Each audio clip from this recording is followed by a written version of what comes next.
நண்பர்களே வணக்கம். நீங்கள் பார்த்துக் கொண்டிருப்பது கன்னியாகுமரி மாவட்டம் குருந்தன்கோடு ஊராட்சி ஒன்றியம் கட்டிமாங்கோடு ஊராட்சியில் காரங்காடு என்ற பகுதியில் கொட்டப்பட்டிருக்கும் குப்பை கழிவுகள். இதுல உணவு கழிவுகள், இறைச்சி கழிவுகள் கொட்டப்பட்டிருப்பதாக இந்த பகுதி மக்கள் குற்றம் சாட்டுகின்றனர். இது காரங்காட்டிலிருந்து காட்டு விளை வழியாக ஆளூர் செல்லக்கூடிய சாலை, அதிகமான மக்கள் புழங்கக்கூடிய இடம்.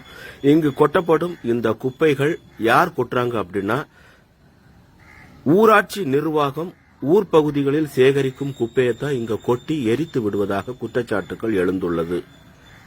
அதே மாதிரி இந்த குப்பைகளை நாய் கிளறுவதால் துர்நாற்றம் வீசுவதுடன் அந்த பகுதி வழியாக போக முடியாத நிலை ஏற்பட்டுள்ளது. அதே மாதிரி இந்த நாய்கள் இழுத்து செல்லும் குப்பைகளால் நோய் பரவும் அபாயம் உள்ளது.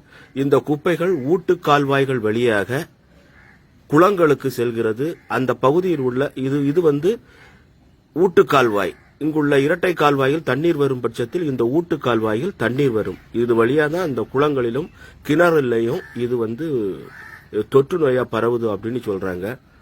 இதை அப்புறப்படுத்த வேண்டும் என்பது அப்பகுதி மக்களின் கோரிக்கை.